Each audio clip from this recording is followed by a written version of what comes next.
Assalamualaikum warahmatullahi wabarakatuh. Perkenalkan, nama saya Maimunah dari jurusan Sejarah Kebudayaan Islam, kelas 3A.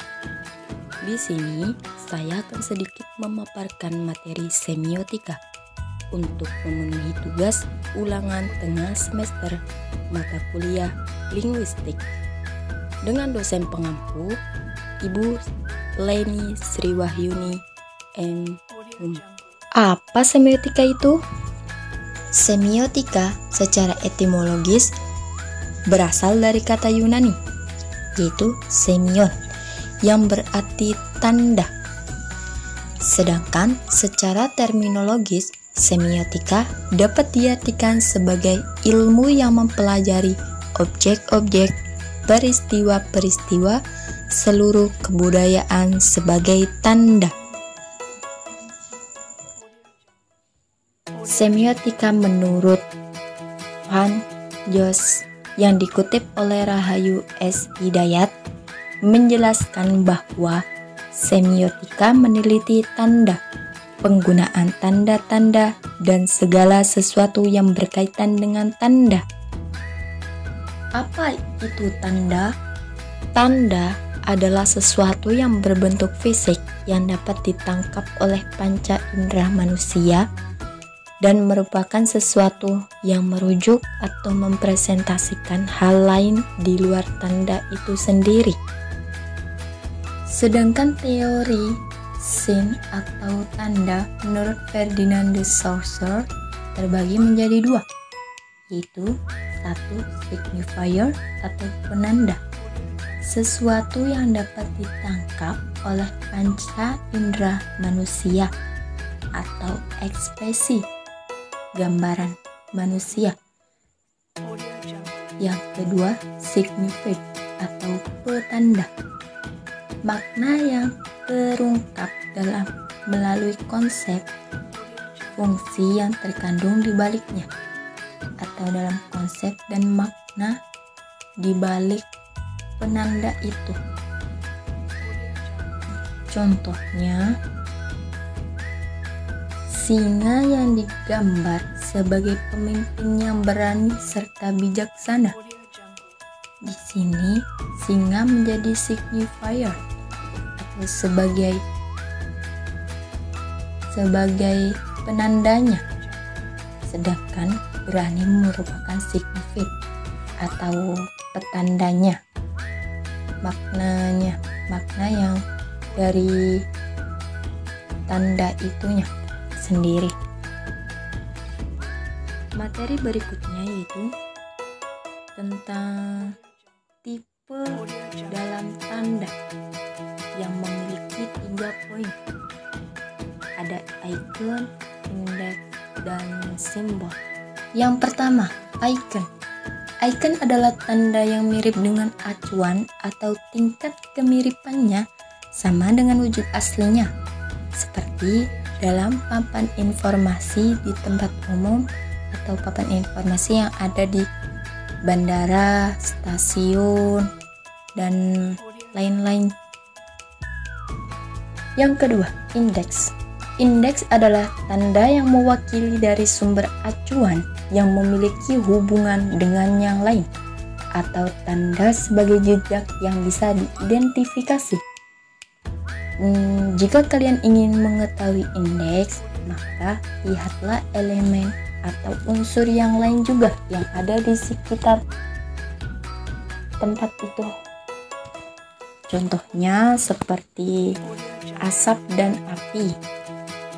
Asapnya merupakan penanda bahwa di tempat itu adanya api yang berkobar.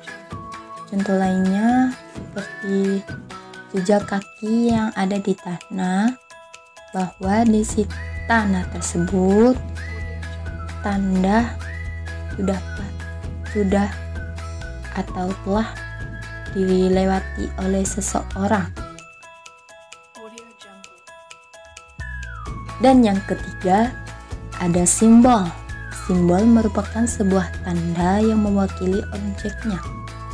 Namun, ada dasar kesepakatan atau tanda yang memiliki makna suka atau bisa juga arbiter. Contohnya seperti tanda bunga mawar yang dilambangkan sebagai simbol cinta atau perasaan seseorang yang sedang kasmaran atau sedang jatuh cinta. Analisis tanda.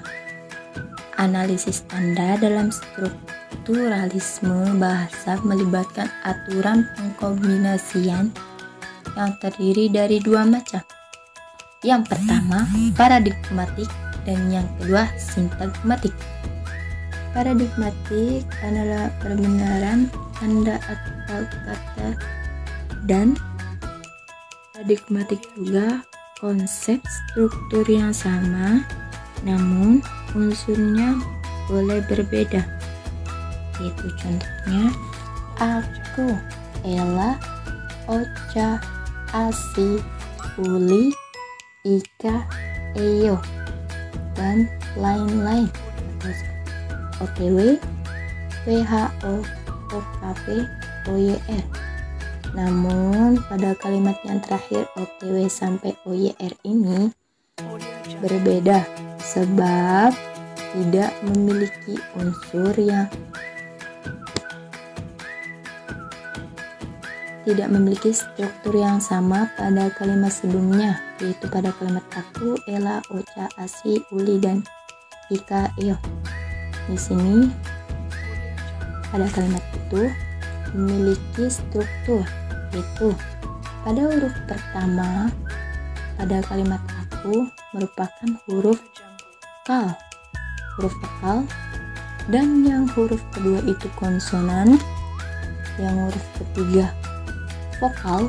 Berlaku juga dengan kalimat Ella, yaitu yang pertamanya vokal, kedua konsonan, yang ketiga vokal juga.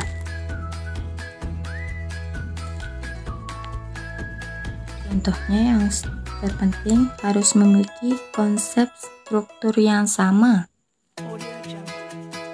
Sintagmatik.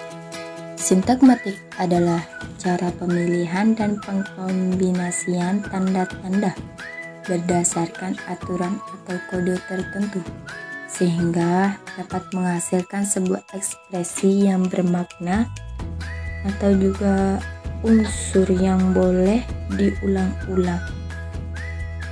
Namun, tidak boleh adanya unsur yang baru.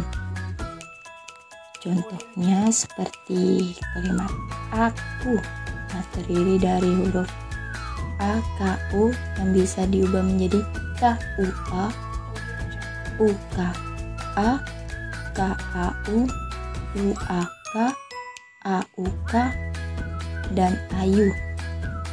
Di sini Ayu dibedakan sebab tidak adanya unsur yang sama dengan kalimat yang sebelumnya, kata aku. Di sini disebabkan karena unsur yang berbeda dan elemen yang berbeda.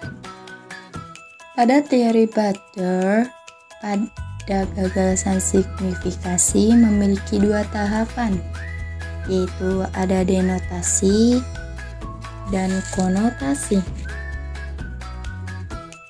Denotasi adalah definisi objektif kata tersebut, sedangkan konotasi adalah makna subjektif atau emosional yang bisa dilihat dari kotak. Yaitu yang di sini yang pertama ada signifier, yang kedua signified, dan di bawahnya adalah denotatif sign atau tanda denotatifnya. Nah, dalam poin yang ketiga denotatif ini terbatas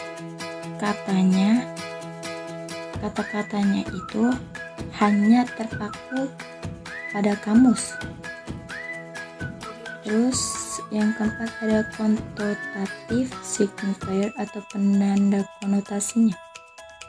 Terus ada 5 konnotatif signified atau penanda konotasi. Setelah itu berubah menjadi ada yang terakhir 6. Connotative sense atau tanda konotasi, bisa disebut dengan second systemnya. Nah, itulah yang bisa saya dapat sampaikan sedikit tentang materi semiotika. Kurang dan lebihnya mohon maaf. Wabillahi taufiq wal hidayah. Wassalamualaikum warahmatullahi wabarakatuh.